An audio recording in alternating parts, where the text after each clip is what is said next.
Welcome to the fourth plenary in the Independent Learning Association. Let me introduce Professor Adelina Ruiz, the moderator of this keynote. Professor, I shall give you the floor. Thank you, Adelia. Good evening, everyone. I have the honor this evening to introduce our plenary speaker for tonight. So let me tell you a little bit about her. Katherine Thornton is currently an associate professor and learning advisor at Otemon Gakuin University in Osaka, Japan. She holds an MA in TESOL from the University of Leeds in the UK and has worked in the field of self-access language learning for more than 10 years. She's currently the director of a new self-access center that she established at this university in 2013. And previously as a learning advisor under Joe Meinert at Kanda University of International Studies from 2008. She directs a small team in all aspects of running the Self-Access Center and design and deliver self-directed learning and EFL study abroad preparation courses. She has published extensively on her research interests of self-access learning, learner identities, and learner beliefs, including articles in System and Studies in Self-Access Learning Journal, of which she is also a regular editor. So as you can see, we're very lucky to have her here tonight. Thank you, Katherine, for joining us, and the floor is yours. Thank you very much, Adelina, and thank you to everyone at UNAM who's been organizing this wonderful conference. I'm really sorry that I can't be in Mexico, but I'm really happy to be here nonetheless, greeting everybody. So today I'm going to be talking about language policy and multilingual practices in self-access environments, and looking at the role that learner autonomy can play in this. So I'm going to start by talking a little bit about the multilingual turn in second language acquisition, and then looking at what kind of impact this might have had on learner autonomy in self-access research so far. And then for the bulk of my talk, I'm going to be focusing on language policy and practice in self-access, and specifically looking at the context I know best, of course, the context in Japan, but I hope that some of the things I'll be talking about will be relevant for people working in Mexico and in other environments. And I'm going to be finishing by looking at giving some suggestions. Okay, so the multilingual turn, I'm sure many people already are very familiar with this, and I'm feeling that Lourdes Ortega is going to be talking about this in a lot more detail. But just to give a quick introduction, this term refers to the trend that's happened maybe in the last 15 years or so, of looking at, when we're looking at language learning, taking the norm from a monolingual speaker of a language learning a second one, to acknowledging that across the world there are more people who are multilingual than are monolingual, and we need to take this as the basis and the norm when we're looking at language learning. So throughout most of the 20th century, a lot of the research into second language acquisition assumed that we were taking as our subject a monolingual speaker who'd grown up in a reasonably monolingual environment, speaking one language, who then maybe in a classroom or possibly outside the classroom, but I think we would all agree that most SLA research does focus on classroom environments, starts to learn another language. And the way this was characterized has recently, or not so recently, has been labeled as a form of additive bilingualism. So this is the idea that in learning a second language, it was assumed that you were just adding a new language onto your existing monolingual self. And essentially you turned into two monolinguals in one.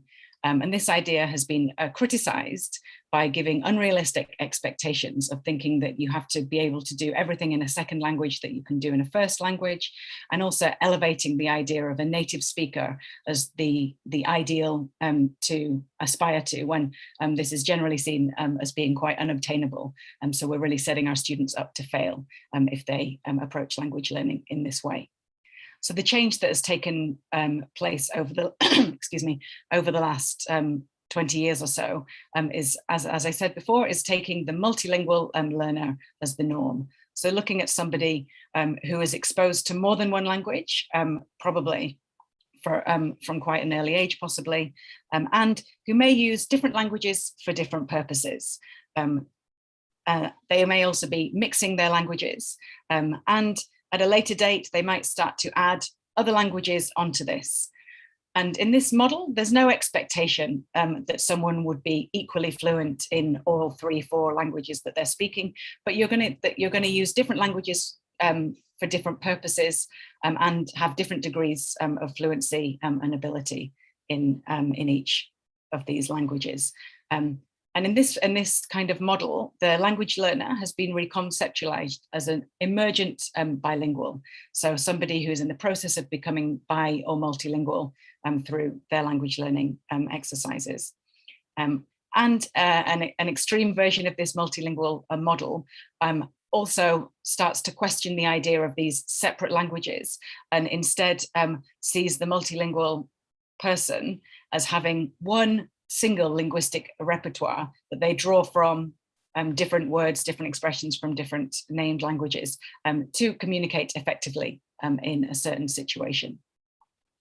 So this is the basic difference that we've been seeing more recently. And within this, I think there are two key terms that I think it's useful to understand that are used in very similar circumstances sometimes, and these are plurilingualism and translanguaging. So just quickly, plurilingualism came out of the EU and the Council of Europe. So this is an environment where you've got 27 member states, all speaking many different languages, but the Council of Europe and the European Union looking to build unity between different nations and different groups, and also more recently having a lot of migrants coming in to the EU and looking at how they can be educated to be able to function in their new society. And this plurilingual education is looking at education for linguistic tolerance, to raise awareness of linguistic diversity, and to educate for democratic citizenship. So it's looking more than just language learning. And they also have a mission within this to preserve minoritized languages. The term plurilingual in Europe tends to refer to the ability to communicate in more than one language, whereas the term multilingual is used to describe that environment. So plurilingual for the people and multilingual for the environment. And then the other term, which I'm sure many people are very familiar with, is that of translanguaging. And translanguaging started in Wales, but more recently it's become more well-known as a term that's referred to in a lot of research from the US, but also from the UK, looking at bilingual education and also heritage language education. And translanguaging takes the actual language practices of bilinguals as its focus point. And a lot of studies also look at the discourse of languages and how they're used in naturalistic settings, as well as looking at pedagogical settings. And as I said before, translanguaging really emphasizes this idea of a single linguistic repertoire, and a strong version of translanguaging would also go as far as to reject named languages as being only social constructs that we impose upon our linguistic repertoire, rather than being something that we understand psychologically separately in our brains. I'll say at this point that I'm not sure I agree with that definition, or that it's particularly useful when we're looking at a language education. I think the idea of languages and separate languages is so ingrained within us that it's difficult to move away from it. But translanguaging really does look to empower minoritized linguistic groups and to destabilize existing linguistic hierarchies. And in this talk, I'll be referring to translanguaging to mean the communication practices of using any aspect of someone's multilingual or even multimodal repertoire to communicate effectively. So those are the terms we're looking at. But I'd like to look next at how this multilingual turn has had an impact on learner autonomy research. And to be honest, I think we're only just beginning to see this. I haven't found an awful lot of people talking about multilingualism within learner autonomy, but as you can see from this quick list here, there are a few big names who have started to look at this issue. So I found a talk that David Little gave in Hong Kong, and also Phil Benson and Terry Lamb have a chapter in a recent volume published last year, looking at learner autonomy and multilingual environments. Other studies I found looked at areas such as collective autonomy, metalinguistic awareness, language learning strategies, so how monolinguals and multilinguals differ in their use of language learning strategies, and also studies into autonomy and linguistic landscape. But the area I'm going to focus on today is one that has been looked at a little bit by myself and a few other people, which is looking at language policy and how different languages are used in self-access environments, which is my own context.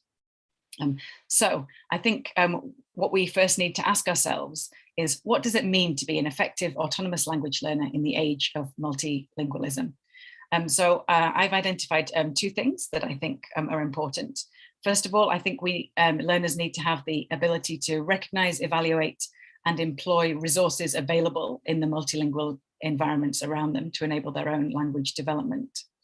Then I also think they need to be able to utilize their pluralistic repertoires to communicate effectively and appropriately in different multilingual environments. To look at it from another perspective, we can look at the issue of what kind of awareness autonomous learners need. So this model comes from Satoko Kato and Joe Maynard's book on reflective practice, where they identify 3 different kinds of awareness the autonomous language learner needs. So awareness of self, awareness of facilities, roles, and resources, and also an awareness of approaches to learning. So if we need to reconceptualize this in the age to look at it in the age of multilingualism, I think we need to look at how a learner can be more aware and build an identity of themselves as an emergent multilingual, and what that means. They need to have awareness, as I just said, of the multilingual resources available to them. And they need awareness of approaches to language learning which respect multilingual development. So this idea of not putting the native speaker on a pedestal and having more realistic expectations of language learning and how they can mix and use their languages to learn other languages, I think is something that a lot of learners are not sufficiently aware of. And so the big question I've been asking myself is, to what extent are self-access centers, in my context in Japan, but also elsewhere, developing this awareness and fostering these skills? And just at this point, I'd like to just talk a little bit about my own interest in multilingualism and language policy by sharing 2 short stories and experiences that I've had. So these experiences both happened when I first started working as a learning advisor. And I was working in an institution which at that time had quite a strong language policy and English only policy, both in classrooms and in the self-access center. And the first experience that made me think about this was that my first semester when I was working there involved me working with a group of students who were non-English majors. So they were studying Spanish or Chinese or Korean, and they also had to take English classes, and these students had voluntarily chosen to engage in self-directed learning modules as well, which involved writing in English and also some advising sessions, which were also held in English. And this experience, with some of the learners, it went very well, but with others was actually quite frustrating for me as a new learning advisor, and also I think for those students who found it very difficult to communicate quite complex linguistic terms and metalinguistic kind of concepts and feelings in not their L2, but actually their L3 in many cases. So this was quite a frustrating experience, and I really felt for those students. So this, obviously, I started questioning this language policy at this stage. The second, maybe crucial moment I had was a time when I met a student who I knew who was a regular in the Self-Access Center, but I met her off campus. And I can't remember the circumstances, but what I do remember very clearly is in our conversation, I used some Japanese, so I'm a Japanese speaker, and I used some Japanese in this conversation. And this student recoiled, maybe not in horror, but certainly in shock, that that I was using Japanese. And that was a very othering experience for me. And I mean, maybe anyone who has spent any time in Japan as a non-Japanese person will have had this experience. And it's not unusual for Japanese people to be quite shocked when someone speaks Japanese. And I think that's unfortunate, but I was particularly disappointed in this case because this is a student going to an international university with a very high English proficiency, but she wasn't really able to communicate in this kind of fluid way and to accept me as a Japanese speaker in that environment. So this is kind of disappointing and made me start questioning a little bit whether certainly maybe having these language policies, especially in our Selfaccess Centre, where one would usually get used to more naturalistic interaction than the classroom, whether we were doing students more of a harm than a favour in having these policies. So how did we get to this situation? Just to look at this, I'd like to go back a little bit and maybe zoom out and look a little bit at the issue of globalization and language policy in Japan in general. This is a big topic and I don't have a lot of time to talk about it very much today.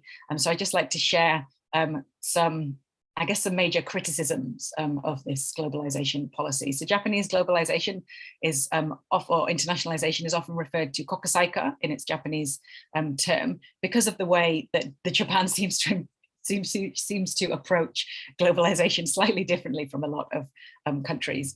And on the slide here, I'm representing a criticism from Ryuko Kubota, written nearly 20 years ago, but I still think it's very pertinent.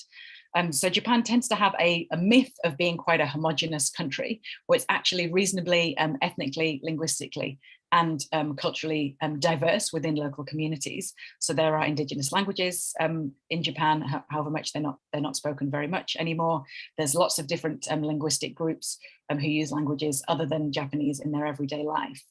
But these local diversities Kubota sees as being suppressed both by a form of nationalist essentialism.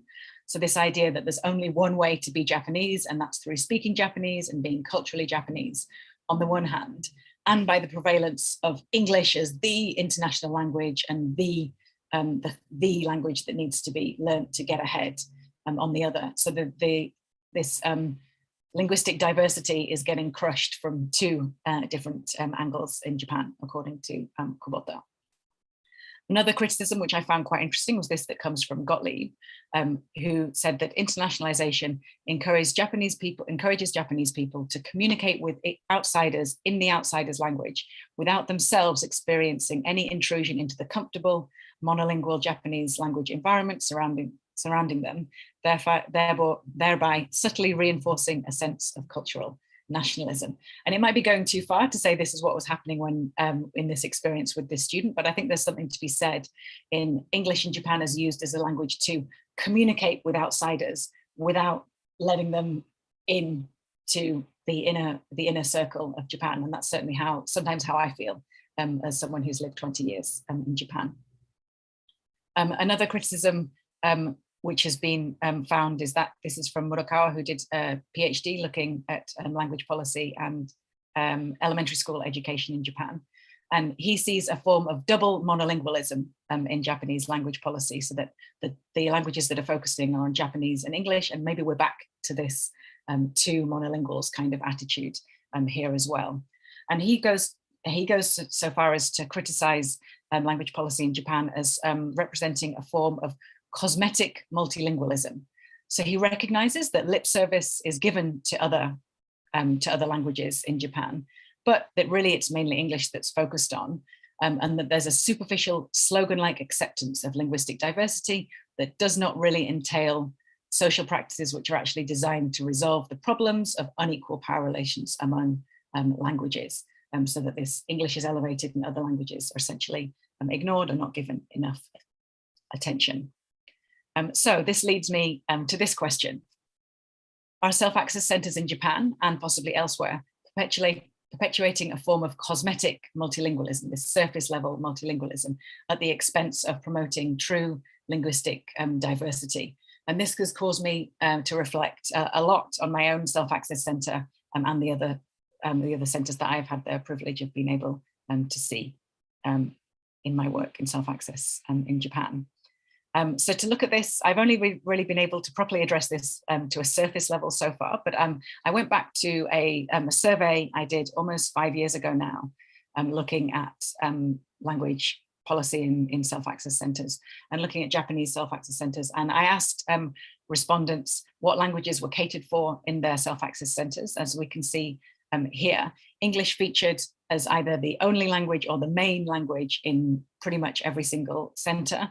Some also focused on Japanese, and about a third were offering 3 or more languages in the center, but only one center didn't specify a main language of English that was looked at. So I think in this sense, we can definitely see that this Japanese English idea is quite strong. Another way to look at this is to look at the names of self-access centers in Japan. So I did a quick Wordle using the names of the centers which are registered on the Japan Association for Self-Access Learning Registry of Self-Access Centers. And this is what we came up with. So we can see some very familiar terms here, but the only language which appears in the center is English. And actually 12 of the 50 or so centers have the word English in their title in some way. And that actually includes my center as well, although I didn't choose the name myself. The survey also asked people what kind of language policies they had in their self-access centers. And TL here stands for target language. In this case, the target language was always English, I think, in this case. And we can see here that about a fifth of the centers did have an English only policy, whereas another maybe quarter again had either a time where the target language was supposed to be used, or a space within a larger space, which was for target language interaction. And whereas only a quarter of centers had no policy or only an informal policy on language use in the center. So that was, and as I think this is something that deserves more attention and needs to be looked at in more detail. But we can see that definitely we have this very strong English focus. So we may be missing some opportunities to promote linguistic diversity in our language policies and in how we provide services for other languages. So another question that I've been asking myself for quite a long time is, could translanguaging policies help to encourage the use of more languages in self-access centers? And related to this, I've been particularly interested in what happens to target language use. So in this case, probably English language use, when stricter policies, language policies are relaxed. And also, what is the effect on languages other than English in this case? So to investigate this, I'd like to just refer to 2 examples of 2 self-access centers. So the first one on the left here, and sorry if these pictures aren't showing up very well, I'm not sure what's happened, they're quite pixelated. The first one on the left is actually my own self-access center in Osaka. So when we started, I knew from my previous experiences that I didn't want a strict English only policy in our center. But when we did open in the first couple of years, we were quite strong about encouraging people to use English as much as possible. So we kind of set an expectation that although we didn't require English, we would be very happy and would encourage students to use it as much as possible. But I think we sometimes are a bit heavy-handed in this approach at times, and maybe in the sense of self-determination theory, it may have been a little controlling rather than autonomy supportive way of doing this. So after a couple of years, we decided to relax this a little bit and kind of refer less to this. And then 3 years ago, we opened a new center on a different campus, and which is the space you can see on the left here. And in this space, we weren't able to be there all the time. It's also, as you can see here, quite a wide, large open space. So it wasn't really realistic to require any kind of language within the center, even though we would generally use English and Japanese if necessary with learners as they use the center. So that's the first context I'm going to look at a little bit. The second one is a larger self-access center in another area of Japan. And this self-access center has also moved locations and changed policies in recent years. So the original space had quite a strict English only policy and was in a smaller space. But from a few years ago has moved to a much larger space. And with the larger space, a lot of research was done into how to use the space and what language policies to have in the space. And it seemed that students both wanted areas where they were free to choose their language, and also areas where there was a more pressure to speak English in this case. And the centre eventually decided on a multilingual policy for the downstairs area, and an English only policy for the mezzanine upstairs areas, this kind of green area that you can see in the space here. And I should say at this point that this institution does teach other languages and already has a separate institution for those other languages. So it's not that those languages are being ignored, they're maybe not focused on so much in this space. So let's have a look at what happened a little bit. So in terms of target language use, so in English use, in the Selfaccess Centre where I work, we hear a lot of English, and we also hear regular translanguaging. So we hear a lot of people mixing Japanese and English, and Japanese and Chinese if they're originally Chinese speakers, and English and Chinese. I hear a lot of translanguaging between these languages in our centre. But I do think what we definitely have these days is less authentic English use between students. So as we've kind of removed this pressure or this expectation that students should be speaking English with each other, there are obviously occasions where students do this, and some students are very keen on it and do it a lot, but I would say it's not the default in our centre. So that means that a lot of our English interaction is taking place inside structured, organised English practice sessions, which are not authentic at all, and are often using worksheets and things like this. So I think students are definitely missing out on opportunities for more authentic English use with each other. Although of course this does happen with staff and with international students when we have more of them on campus than we do now. In terms of languages other than English, so I hear a lot of Mandarin and Cantonese from our Chinese speakers, and Indonesian as well. And these are the dominant languages of our exchange students who use the centre. But in terms of taught languages that are taught at the university, I only really hear very minimal French, German, Spanish or Korean, or some maybe a little bit more Chinese, because we have more Chinese learners and speakers within the group. So I do hear these languages occasionally, but not very often. And we haven't really had enough people to build up communities in these languages. And just a final note on how changing the language policy has affected our centre. So I haven't really seen a great evidence of greater footfall and people using the centre more. And I've become aware over these years that language policy and the students' decisions whether to use a self-access centre or not are much more complicated than just language policy alone, although this can be part of something which either attracts or repels students in some cases. Yes, this has been the experiences of myself at SAC 1. In terms of SAC 2, from my research, which has mainly involved interviews with people working at the institution. So I think in terms of target language use, so in this case, mainly English use, there are real core communities of English users in this space. So they have an English lounge, which is quite popular with groups of students who use a lot of English there. And they have an ESPA space, which is an English speaking practice area. And communities have grown up around these spaces where students do use a lot of English. But overall, it seems to be that Japanese is the dominant language of the whole space, even in parts of the English only zone. So the lounge is in the English only zone, but outside of the lounge, it doesn't seem that there's an awful lot of English learning going on. Maybe sometimes, but not exclusively compared to the previous space. And student surveys reported the desire to use more English, but these are maybe have been contradicted by the observations of not really seeing students implement this desire so much in the space that's been given for them to use it. In terms of languages other than English, this happens a lot within learner-led, community-based use of languages other than English. So, for example, there's a French community which have come together, and other communities developing as well.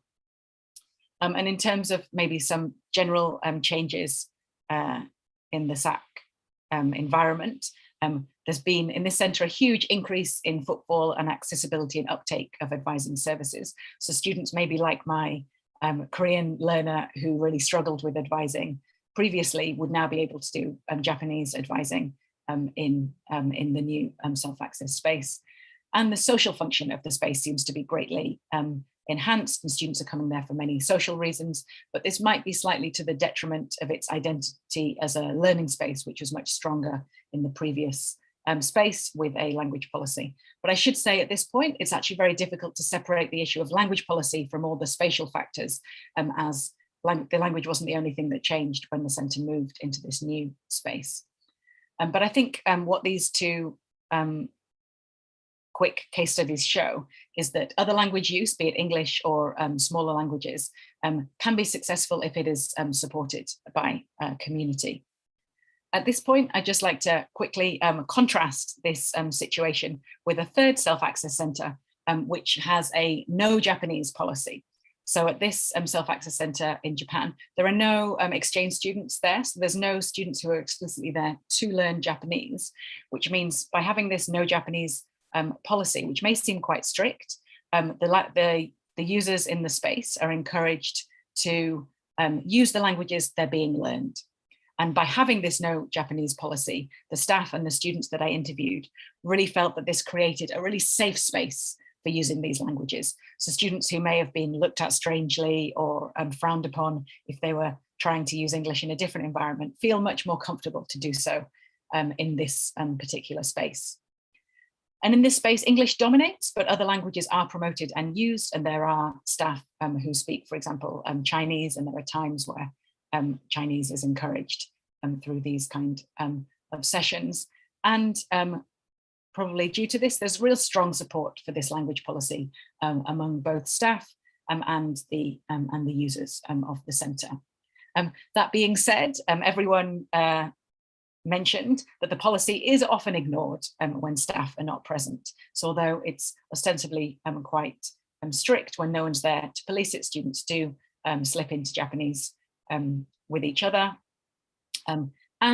Also, I think we can maybe see a trend that the students who use this space tend to do so after gaining a certain level of proficiency. So the students I interviewed, and this is quite a small number, but 3 out of 4 said that they only felt comfortable using the space after they came back from study abroad. Although I think we can probably find examples of some stubborn students who, even though they're uncomfortable there, come and stay and eventually get to the stage where they can communicate with their peers. But it takes quite a strong character to do that, I think.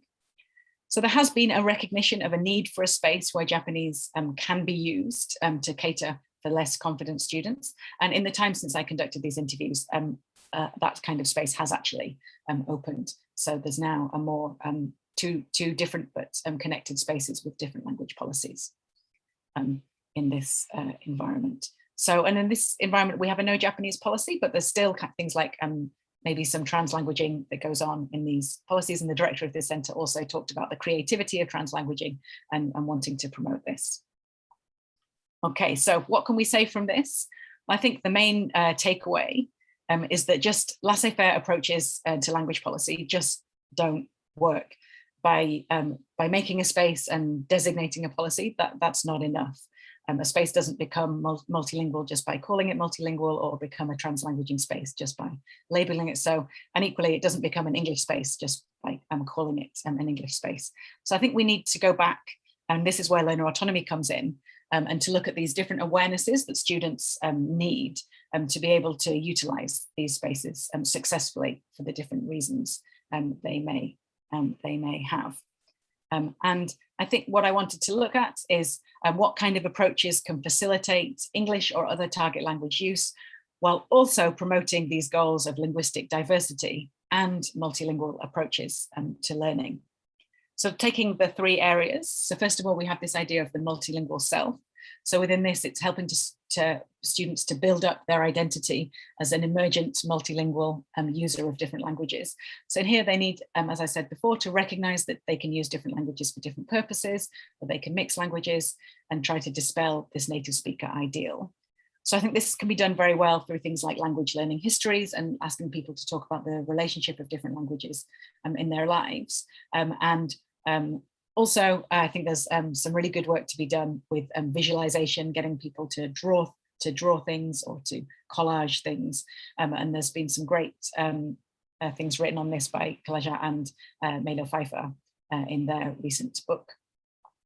In terms of multilingual resources, I think some students aren't necessarily aware of the richness of the multilingual environments. And so they may, and this came up a little bit if anyone was in the lab session last Friday, students may realize or may not realize quite how many resources there are at their disposal. Also, I think students can be overwhelmed by the resources they have these days, specifically with online resources. So we really need to foster their ability to choose and evaluate multilingual resources and choose the right ones for the right purpose. So they may decide they want to use Netflix for language learning, but how to choose the right kind of show that's going to give them the language they need to meet their goals. So ways we can do this, well, we can maybe look at some linguistic landscape work, as Wilton and Ludwig have done. So raise awareness of what, especially in Japan, there's English all around us. It might not always be very good English in some cases, but these are all learning resources for students. And yeah, getting them to really evaluate the resources that are available to them. And then in terms of multilingual approaches, so I think here again, we can look at raising metalinguistic awareness. So getting students to compare and contrast languages, find similarities between the different languages they're learning, or similarities in language learning approaches that they can apply from one language to another. So if they take on a new language, they don't feel like they're starting from zero, and that they can use previous experiences to build on that. And I also think there's a really important role that needs to be played by really looking at language awareness and intentional language use. So having students, for example, if they do use a Selfaccess Centre, reflect on the language they used when they were there. Did they try to use the target language? In what circumstances? Who did they meet there, and which languages did they speak with them? Did they mix languages, and how did they feel about that? Were they strict with themselves and try and kept in one language the whole time, or did they just not think about their language use at all? So I think these are conversations and exercises that we can do with students to just make them think a little bit more about this. So in this, we could do comparative exercises, getting them to explicitly compare different aspects of the language they learn, look at situation analyses, maybe what language would you use in this situation and why would you choose it, and this kind of thing. So as this is the Independent Learning Association conference, I don't think anyone will be surprised when I suggest that in doing this awareness raising, we should be looking at using advising and intentional reflective dialogue as a way to do this. So an advising session with a student is a great opportunity to challenge their beliefs, help them develop this sense of a multilingual identity, and challenge their beliefs about how languages are learned, help them understand more about the resources that are available to them. But I also think there's a really important role that can be played by classroom activities and workshops as well, either as part of a curriculum or run from the Selfaccess Centre. And Amelia Yarwood and colleagues have done a great study looking at one aspect of this, of looking at how students approach self-access activities and how they use language in that space. So I think we need to look at both these ideas and explicitly promote these multilingual awarenesses in our students for them to be able to use these spaces successfully. A final idea that I'd like to introduce is one which has come from Senos and Goethe, who work in the Basque Country in Spain, and that's the idea of sustainable translanguaging. So for people who work in heritage language contexts, so I'm sure many people are aware, the Basque region in the north of Spain and the south of France is an area where the Basque language is spoken, but everyone in that environment will also be able to speak Spanish. So the heritage language education done there is to really revive and encourage the use of Basque and to keep the Basque language alive within this area. So in this kind of context, the idea of introducing translanguaging could be seen as quite threatening. So you might see a need to keep these spaces and create a need for the Basque language to be used.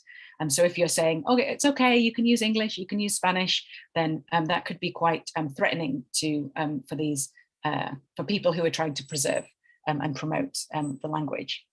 But so Senos and Goethe talk about what they call sustainable translanguaging, and they introduce 5 principles that need to be applied to pedagogical translanguaging in a way that can support language learning for heritage languages such as Basque. And of course, I'm not implying that English is a threatened language that needs the same kind of attention. It's certainly, if anything, obviously, it's threatening other languages more than being threatened itself. But it is true that in English as a foreign language environments, there are really limited opportunities for students to certainly use the language. They may be able to access it, but in terms of using the language outside the classroom, there are quite limited resources. So I think we can see some lessons that we could take from sustainable translanguaging into English in Japan. And if anyone's interested, I really recommend you look up some of their work. I also saw recently, found a YouTube talk that they did as well, which was really interesting. But today I'm just going to talk about one of their ideas, and this is the top one here, talking about creating functional and breathing spaces.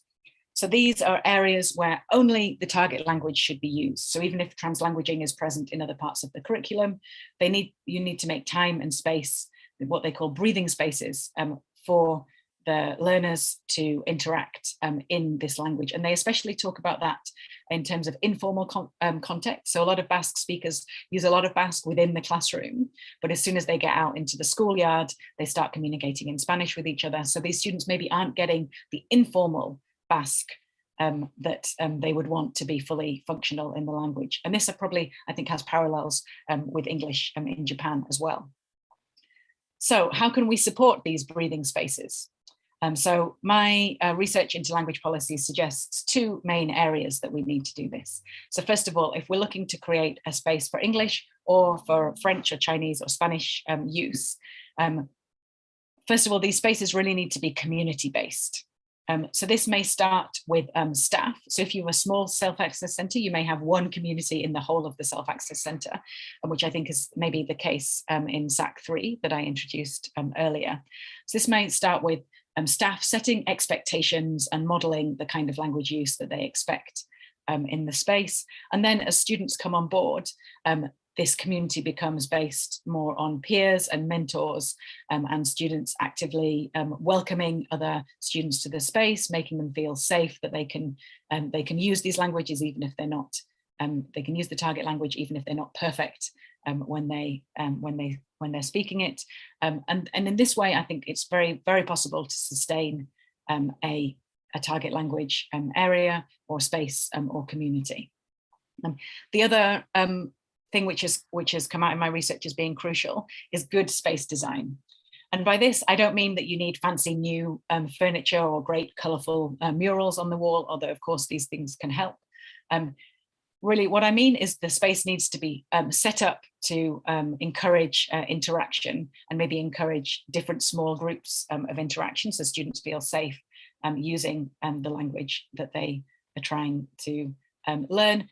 And also I think thank you. I think space needs to be, attention needs to be paid to the size of the space.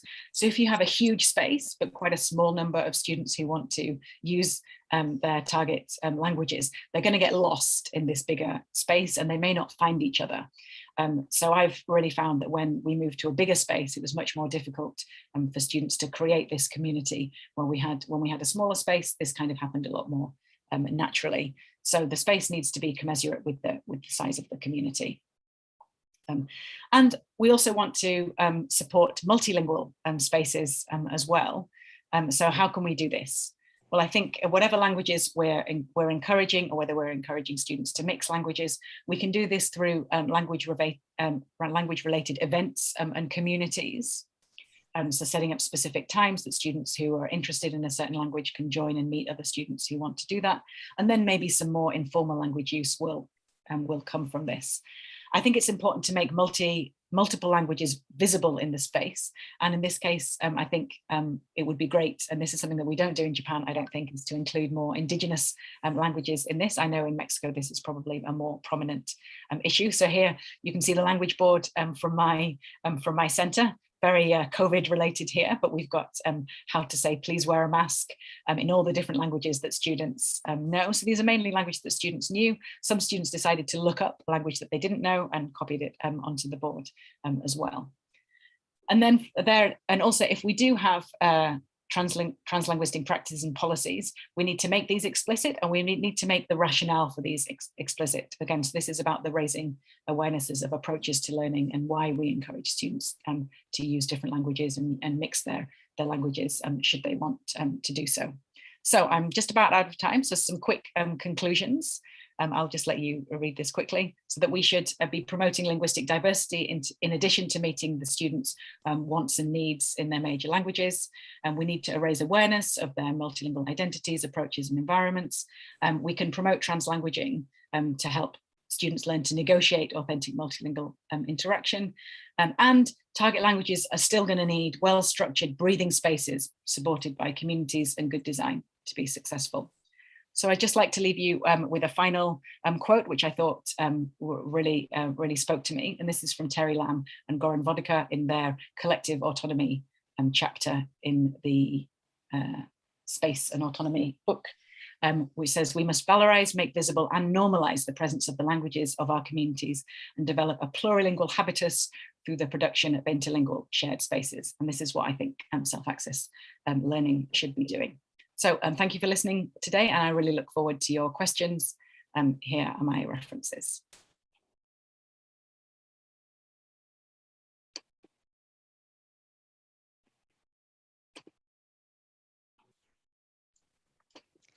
Thank you very much, Katherine. This was a very interesting presentation. I certainly enjoyed it myself, learned a lot. You are leaving me with a lot of things to think about, so thank you for that.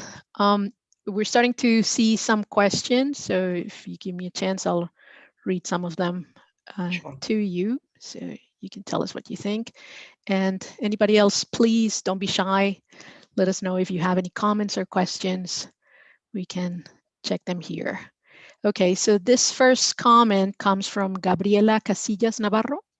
And her comment is, the notion of multilingualism just presented resembles Vivian Cook's proposal of multi-competence.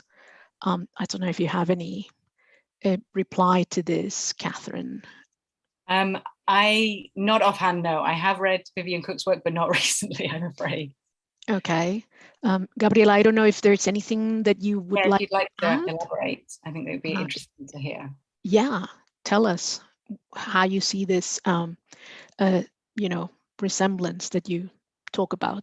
Let us know.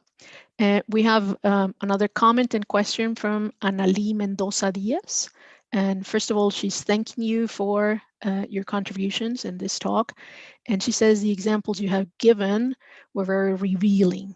It made her think and reflect on language policies and linguistic diversity in SACS. And she has a question for you. What did you do in this pandemic to support this type of situations without the use of the physical space of the SAC? What can you tell her? That's a very interesting question. I think I must confess that we really didn't do very much at all. So what we did have was we, as part of our kind of like well-being agenda, we had an open online session which we called peer chat, so we had some English learning sessions which were explicitly for learning English, but we also have this peer chat session where students were invited to come along and talk about language learning, speak any language that they wanted, and we did have some students who were interested in learning Chinese, and we had some Chinese staff, so there was a bit of Chinese going on. There was a lot of English and Japanese mixing going on within these sessions. But in terms of actively promoting it, I have to admit, I think we dropped the ball a little bit last year. And as I said, I think this linguistic diversity is something that that we need to do much better than we're doing at the moment. And I forgot to say in my presentation, but I do want to recognize that every Selfaccess Centre is working within a context, which means that students usually want English more than other languages. Institutions often want us to be teaching English. I say English is in the name of my centre, even though I would prefer it to be more multilingual. So obviously we're not working in a vacuum, but I think we still, even within that, we need to work better at finding more spaces to bring other languages into it. And helping students know that English isn't the only language they can be learning. Exactly. I don't think you dropped the ball. I think we were too busy trying to survive. So it's okay. It's okay. All right. And from Sarah Too Good, she's congratulating you on a great presentation. Yeah. And all righty. So we have something from YouTube, another congratulations, amazing job, great presentation from Martin Morales Hernandez. So I think people are very happy with the presentation. I'm not overly familiar with the context in Mexico, but I have a feeling it's a lot more multilingual than maybe Japan is in terms of self-access centers. So I hope, even despite that, it was still interesting. I think it would be nice if we could hear from other people here who come from different SACs and what they can tell us about their situation. For us here at ITESO in Guadalajara, we do try and incorporate other languages, and it is a struggle sometimes to do this, but it is in our big intentions. It certainly, you know, when you at some point you said the smaller languages, and that's kind of how it feels most of the time here for us. You know, we have an English program, and then we talk about other languages as if, you know, they were sometimes the smaller little brothers and sisters, right? Yeah, unfortunately, I think that's not unfamiliar to me at all. There you go. Okay, we have another comment here from Gloria Ronson. She says, thanks for their presentation. I do agree with you to look at the users of the language, and I guess it is also an excellent time to reflect on the view of language that our materials promote, and to what extent those materials or resources help to raise our learners' awareness of diversity. And I guess diversity in a very wide sense, right? Okay, and from Joe Minard, thanks, Katherine, brilliant ideas. Have you seen the multilingual self-work that Alice Chink has been doing, for example, using a virtual portrait? I wonder how we could use that idea in a SALC. Yes, a little bit. I'd like to look more at it, but yeah, I've seen a little bit. I talked a little bit about the kind of visualizations that we can do, but yeah, that kind of multilingual portrait idea, I think, can definitely be useful in advising or workshops and things like that. Absolutely. I kept thinking throughout the talk about this use of language, and especially in our environment here in Mexico, we tend to share our first language with our learners. So for example, it happens to us very often when we do advising that you kind of rely back on the fact that we both speak Spanish, even though we want to try and, you know, stick to the target language. You kind of also want the student to feel comfortable enough to have this dialogue with them. And so you fall back to the use of Spanish. I don't know how you feel about this and what you could tell us about your point of view. So I think that's happens very naturally, especially when you're dealing with quite difficult metalinguistic issues. I mean, in my situation, it's quite different, because if I do an advising session in Japanese, I'm speaking my second, third, fourth language, but with a learner who's speaking their first language. So I find that's quite difficult for me, but I like the way it kind of readdresses a bit of the power differential within that relationship a little bit. But I think if the student is using English when they want to, and the advisor is supporting that, but then if the student feels the need, as long as it's learner-led, I suppose, I would say is the ideal in that kind of situation. When a student is insisting on speaking English, even though they really don't have the vocabulary to do so, and you really applaud their efforts.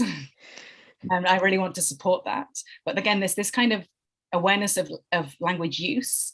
Is this the right language to be using for your purposes in this moment? If you want to get the most out of your advising session, maybe you want to use Spanish now to make the most of the 30 minutes time that you have.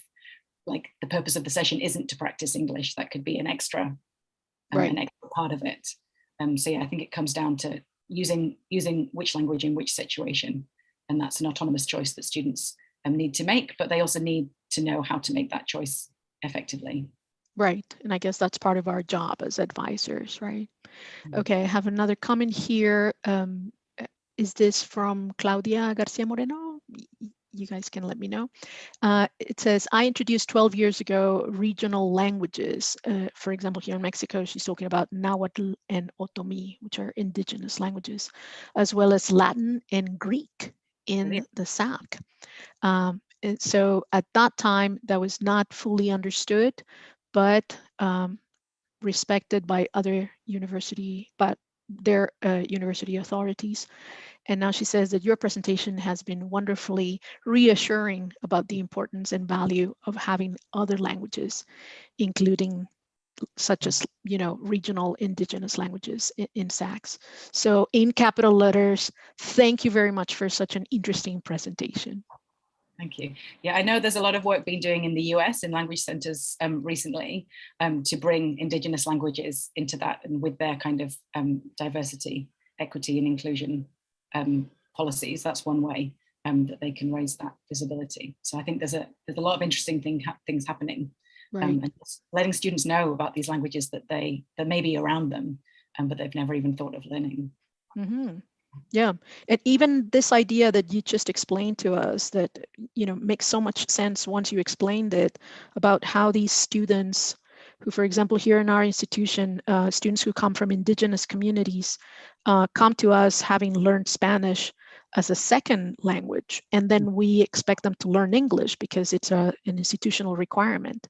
And I don't think we're making enough use of this linguistic competence that you were discussing, that they've already built a second language, and now they're bringing in a third language into their language. What did you call it? The linguistic repertoire. Exactly. And so I think we need to make more explicit use of this and make them aware of how much they can do already, and incorporate those skills that they've already developed. In Europe, the plurilingual approaches really emphasize the fact that the teacher doesn't need to be able to speak all the languages of the learners. You can still encourage students to look for similarities within other languages that they speak, even if you don't speak those languages yourself. So that's something I really like about the plurilingual model. That's fantastic. And from Claire Taylor, again, we have a big thank you. Thank you very much. Lots of things to think about. Great, Claire. I think that's a great thing that you've accomplished. There's something from Yuri just as well, I think. Just above Claire's comment, I can see another question from Yuri. Okay. Talking about what have you or your colleagues tried to do to maintain sustainable translanguaging in our center? So we're still working on it, really. For me, I think it comes a lot into, again, having students to think about which language they're using in different situations, and kind of in a fairly friendly and hopefully autonomy supportive way, kind of challenge them to be like that's something that's an interaction you could easily do in English. Like, do you want to try it again, or how are you choosing what language to use in different situations? But there's all kind of group dynamics and things that are going on. It's not just about that affect the language choice, I think. But yeah, I think what I would like to do more in our center, say at the moment we don't have a breathing space in our center at the moment, and I think we have a big enough space to maybe create that. We've tried it in the past. We used to have active English time, which was meant to be 10 minutes of every hour. We'd ring a bell, and in one space out of the bigger space, we'd ask people not necessarily to speak English, but to engage actively in some kind of English learning. So it could be to focus on the DVD on the screen. It could be to read a book in English, but just making that kind of awareness that if you're in this space, that let's focus on active English in some way for an essay, but it really didn't work very well. Again, I think that this comes back to it needs to be community supported. It can't really be imposed from above. Right. So I think maybe something that the students themselves can suggest and come up with ideas. Exactly. And I know Yuri in her own context is doing great things with more community-based translanguaging models. So yeah, I look forward to talking to her more about that. Yuri, you need to let us know more about this now that definitely. we're all interested in it. Alrighty. Well, I think we just about ran out of time, and I really want to thank you for this talk. It has certainly given us a lot of food for thought. Oh wait, we have another final comment from YouTube from Kasuko Nagao. I think also foreign students from many countries could be in a SALC in Japan to open the diversity to learn Japanese and exchange ideas in diverse languages. And she thanks you for the presentation and for letting them see Japan from a different perspective. So thank you. Yeah, I think a lot of our exchange students are kind of, especially if they're Asian, they kind of blend in, and we don't really acknowledge them enough in their linguistic diversity. So I think we really need to show them that SALC can be a place for them to be themselves in all their languages. Right, exactly. Excellent. Well, thank you very much, and thank you very much to everybody else here. No, it's been great. I really enjoyed it. It's been excellent. Thank you. Thank you, Katherine. And I think we have some words from Adelia. Thank you, everybody.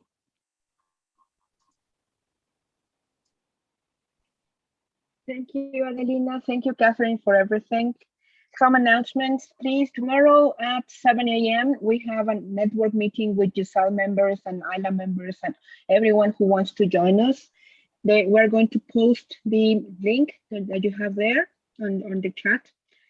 And also, we want to announce you that tomorrow morning or tomorrow afternoon, you will be able to have access to most of our presentations in these 2 days of working.